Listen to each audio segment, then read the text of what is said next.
हमें क्या मतलब है उसमें चोरी हो जो सारे मंदिर ने पैर ले जो हमने क्या मतलब है। हम तो उसमें ट्रस्टी नहीं है। लूट का सिंबल, लूट का ही नहीं, पूरी व्यवस्था खराब करने का सिंबल बन गया। कहीं भी आप किसी के साथ मोब लिंचिंग करेंगे वहां जय श्री राम, किसी गरीब की पिटाई करेंगे वहां जय श्री राम, किसी मुस्लिम बुजुर्ग के साथ थप्पड़बाजी करेंगे वहां जय श्री राम। और राम मंदिर जिनके नाम पर जय श्री राम बोल रहे हो, जब हम ट्रस्टी हैं ही नहीं, ओबीसी समाज की 3743 जातियां, उनमें से एक आदमी ट्रस्टी नहीं है, तो मैं क्या मतलब हो पैसा कहीं जाए कुएं में जाए खाती में जाए। हमारे जिन लोगों ने चोरी करा उनके लिए ना तो धर्म पहला आस्था रहा ना आज आस्था है, उनके लिए धर्म धंधा है। और जय हिंद साथियों, मैं आपके साथ मुस्तफा चौधरी।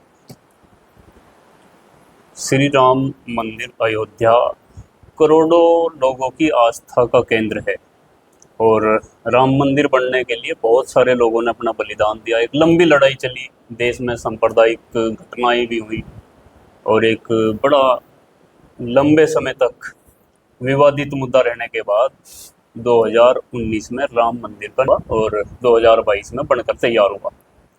अब कुछ ही सालों के बाद अब एक खबर बड़ी तेजी से वायरल है कि राम मंदिर का जो चंदा है, जो श्रद्धालु वहाँ चढ़ाते हैं, उसमें बड़े पैमाने पर चोरी की गई है और आरोप लग रहे हैं जो राम मंदिर ट्रस्ट है उस पर। इसको लेकर आमजन क्या सोचते हैं और इसी पर बात करने के लिए मेरे साथ हैं लोकेश सलालपुरी जी और मांगे राम सलालपुरी जी।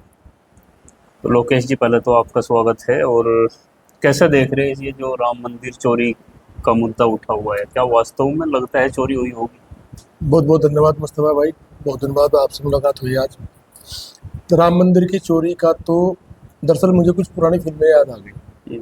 पुरानी फिल्मों में डाकू होते थे, जब वो डकैती डालने जाते तो जय भवानी बोलते थे, भवानी माता की जय भवानी, जय भवानी। अब ऐसा लग रहा है राम मंदिर की चोरी का जो सामने आया, जैसे कि जय श्री राम को भी जैसा ही बना दिया।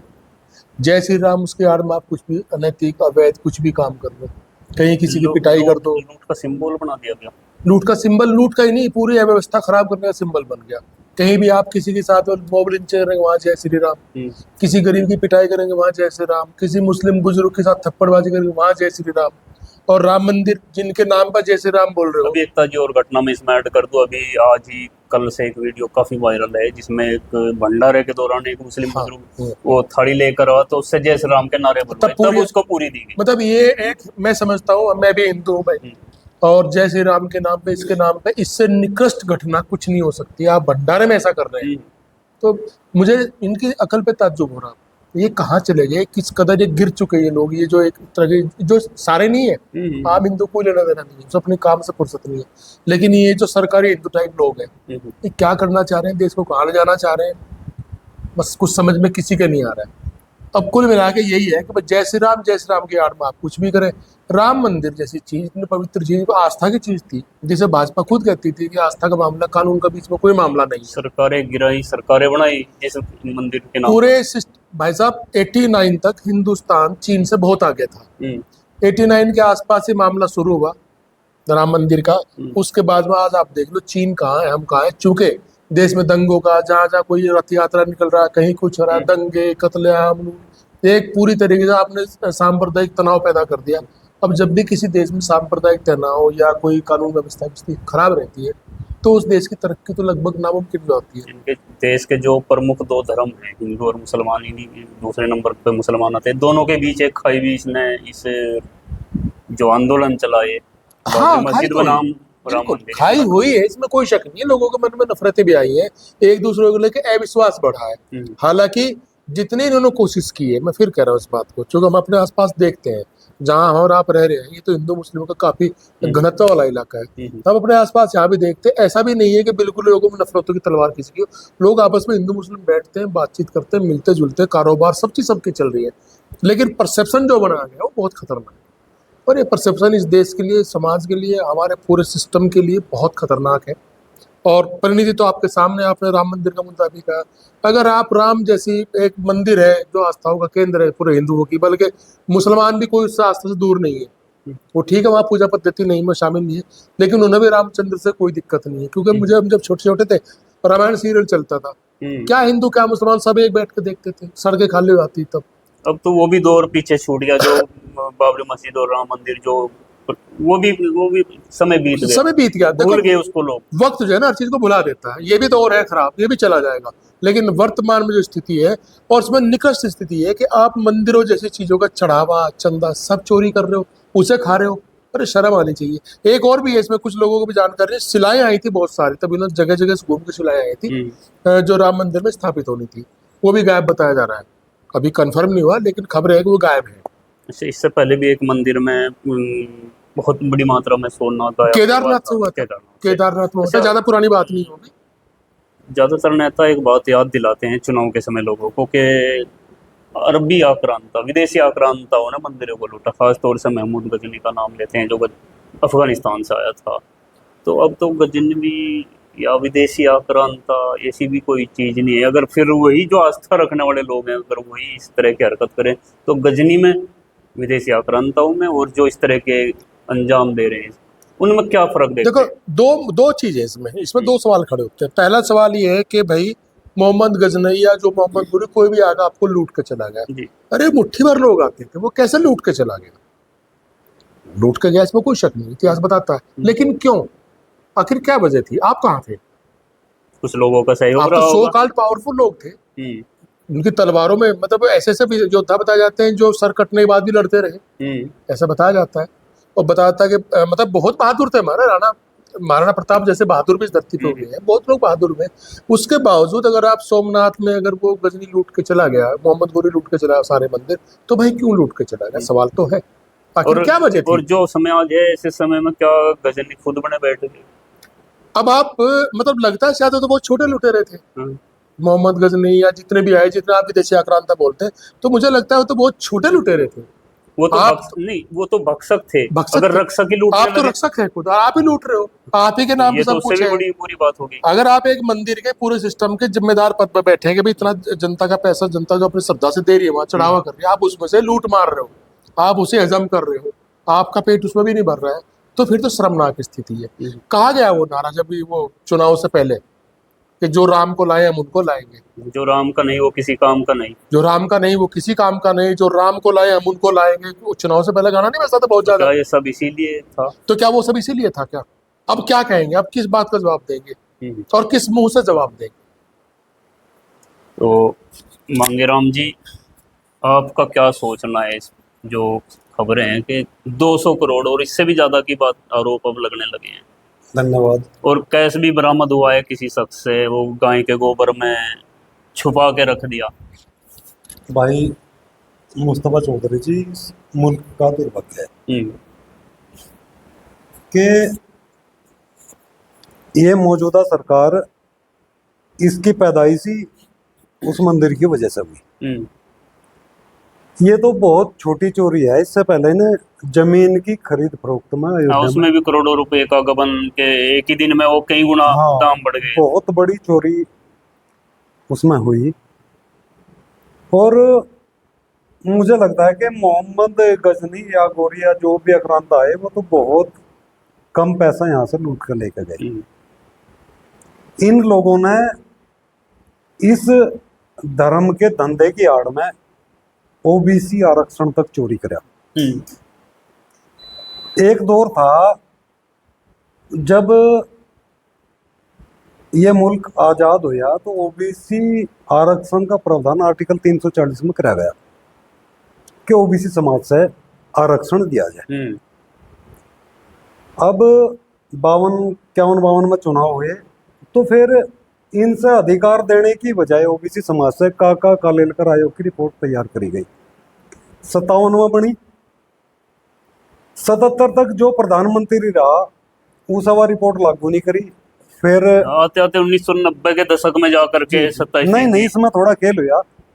बीच में आवाज उठी, लोकदल नाम का एक पार्टी खड़ा हुआ, उसने काम ओबीसी से अधिकार दिलाने का काम करेंगे।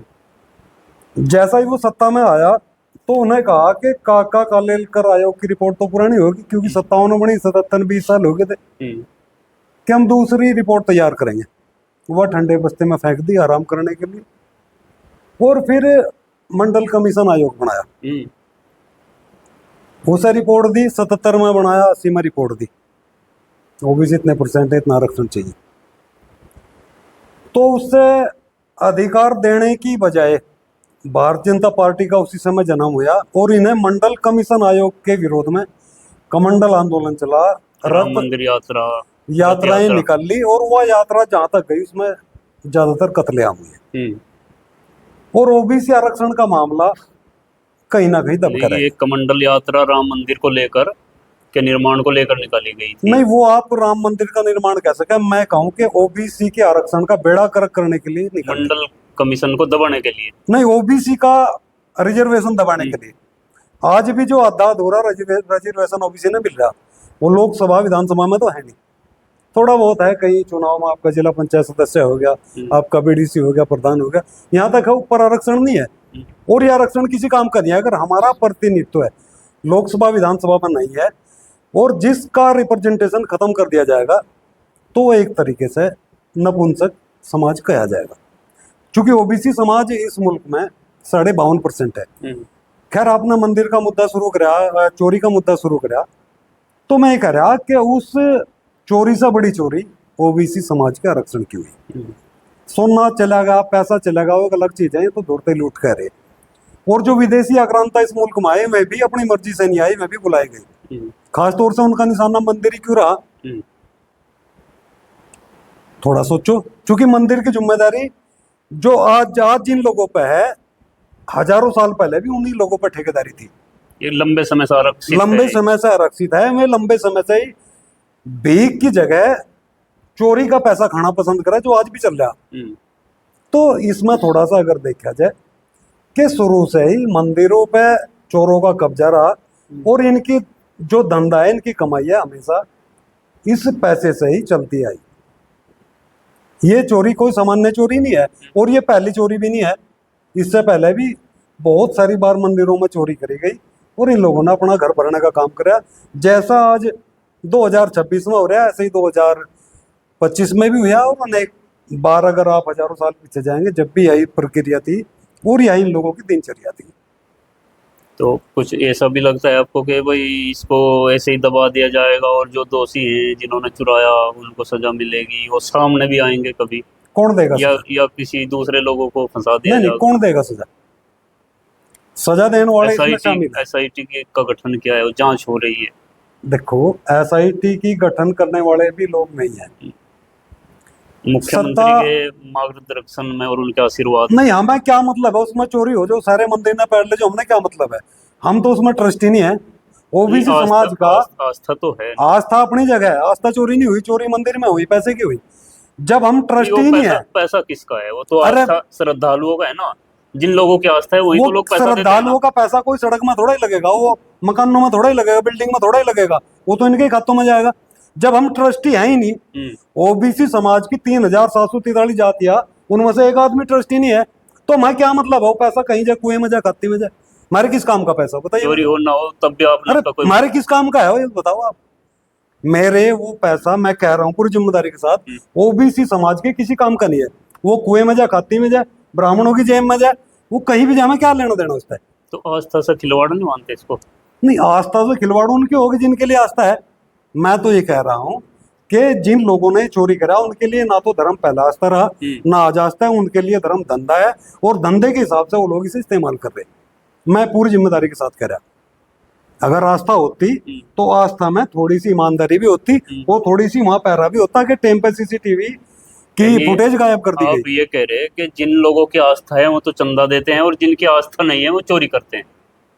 भाई वो तो सबके सामने है ना।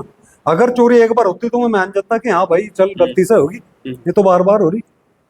गुरु जी ने बता, केदारनाथ मंदिर का बता, 2 क्विंटल 28 किलो सोना चोरी हुआ था, उससे पहले भी चोरी हुई। तो इसका मतलब ये है, हर जगह सीसीटीवी कैमरे लगे हुए, हर जगह फुटेज है, हर जगह पूरी व्यवस्था है, लेकिन फुटेज ही निकाल कर लेके जा रहे। तो इसमें जिम्मेदार कौन है? इतनी बड़ी लापरवाही अगर हुई तो इसका मतलब है वह चोरी लंबे समय से प्लानिंग थी, और पूरी प्लानिंग के तहत मंदिर में चोरी करवाई गई। मैं कहूँगा करवाई गई बड़े बड़े लोगों के द्वारा जी। तो लोकेश जी, आपसे एक सवाल बस यही, जैसा कि मांगेराम जी ने कहा है कि हमें नहीं पता वो पैसा कहाँ जाए ना जाए, जिन लोगों का ये धंधा है उन लोगों को हमेशा से वो ये करते आए हैं। मांगेराम जी इस पूरी बहस को एक कदम आकर बहुत जरूरी अंदाज में लेके चले गए। इनके आप मर्म पकड़े क्या करना चाह रहे हैं। इनका कहना यह है कि चंदा चोरी हुआ वहां से, यानी उन्होंने धंधा बनाया। इसमें जो ओबीसी समाज सबसे ज्यादा हिंदू रक्षक और हिंदू के लिए सबसे ज्यादा जो सड़कों पर नारा लगाया ओबीसी, सारा ओबीसी, सब ओबीसी करेंगे। दान भी वही दे रहे हैं सबसे ज्यादा, ऐसा नहीं वो दान नहीं दे रहे, दान वो भी दे रहे होंगे। लेकिन क्या है कि ये पैसा, इनका कहना चाहिए कि वो पैसा किसके काम आना है, जो मंदिर में पैसा इकट्ठा हो रहा है। अब यहाँ एक नई बहस शुरू होती है जो इस देश के लिए बहुत जरूरी भी है। लेकिन फिलहाल धर्म का माहौल ऐसा है, हो सकता है हमारी आवाज दबाई जाए, आपकी दबाई जाए, जो हम कह रहे हैं। लेकिन इन्होंने सवाल बहुत जरूरी उठाया कि वो पैसा जो मंदिरों में चंदे के बतौर इकट्ठा हो रहा है, वो पैसा इस्तेमाल कहाँ होगा, उससे कोई लेना देना हमारा नहीं। इस देश की अर्थव्यवस्था में इसका इस्तेमाल होता है कि नहीं होता? अगर होता है, हमें नहीं पता, होता नहीं होता, बताया जाना चाहिए। क्या वो पैसा देश की अर्थव्यवस्था में बढ़ाने के लिए इस्तेमाल होगा, या देश के किसी और काम में इस्तेमाल होगा, या जो समाज दान दे रहे हैं उनके भले के लिए इस्तेमाल होगा, या फिर कहीं ऐसा होता नहीं जो इनकी आशंका है कि बाकी 85% दुनिया, हिंदुस्तान की जनता या हिंदुओं के 85 या 50 जितने % दे रहे हैं और कुछ चंद लोग उसका लाभ उठा रहे हैं। ये बहस यहाँ के बाद अब शुरू होनी चाहिए। मंगेराम जी ने बहुत सही सवाल फेंक दिया आज। मंगेराम जी ने तो कह दिया कि चोरी हो ना हो, हमारा तो उससे कोई लेना देना क्रांतिकारी आदमी है, क्रांतिकारी आदमी तो सीधी बात करता है। मंगेराम ने सीधी बात कर दी। और वास्तव में आस्थावान लोगों ने तो दे दिया। मैं आपसे अनुरोध करूंगा कि इस पे कुछ बुद्धिजीवी बिठाकर इस बहस को यहाँ से आगे बढ़ाइए आप। ये चंदा चोरी जो हुई है ना, एक घोटाले ने एक नई बहस खड़ी कर दी, कहते हो आज मंगेराम ने उसको आवाज दे दी। इस बहस को आगे बढ़ाइए। जानना तो हमें भी चाहिए ना, हम इतने मंदिरों में जाते हैं, यानी आप बच्चा पैदा हुआ, मुंडन कराने जाएंगे, वो बाल भी वहां बिकता है, सब कुछ होता है, इतना आप वहां दान देंगे, सब कुछ करेंगे। ये जो धार्मिक पर्यटन है, धर्म के नाम पे हो रहा है, कोई दिक्कत नहीं है, हमारी आस्था की बात है। लेकिन वो जो पैसा है वो कहाँ जा, ये सवाल तो बड़ा है। अब ऐसे दो सवाल होते हैं, जैसे अब आरएसएस को लेकर सवाल उठ गया, आपके पास पैसा कहाँ से आ रहा है? आप एनजीओ है तो रजिस्ट्रेशन कराइए। तो ऐसे ये भी तो है, आप मंदिर का रजिस्ट्रेशन अगर है, खाते हैं पैसा, वो पैसा इस्तेमाल कहाँ हो रहा है, ये बड़ी चीज है। आप बैंकों में डाल रहे हैं, ठीक है, बैंकिंग के सिस्टम से अर्थव्यवस्था में चला जाएगा, लेकिन इसके बाद बैंक से फिर आपके पास भड़काएगा, आप उससे नई चीज क्या करते हैं? ये बहस तो होनी चाहिए इन मंदिरों के नाम पर जो चंदा जाए। तो आपने दोनों बुद्धिजीवियों को सुना और एक स्पष्ट रूप से जो सवाल इन लोगों का है, खासतौर से मंगेराम जी का, कि हमारी तरफ से या आस्थावान लोगों की तरफ से तो पैसा जमा हो गया मंदिर में, अब वो जाता कहाँ है या चोरी होता है, इससे क्या सरोकार, और वास्तव में क्या आस्था के नाम पर दिया गया पैसे के बाद आस्थावान लोगों को कुछ दायित्व बनता है, कुछ हक बनता है पूछने का या नहीं? ये सवाल आपके लिए छोड़ता हूँ और आप अपनी राय कमेंट बॉक्स में दे सकते हैं।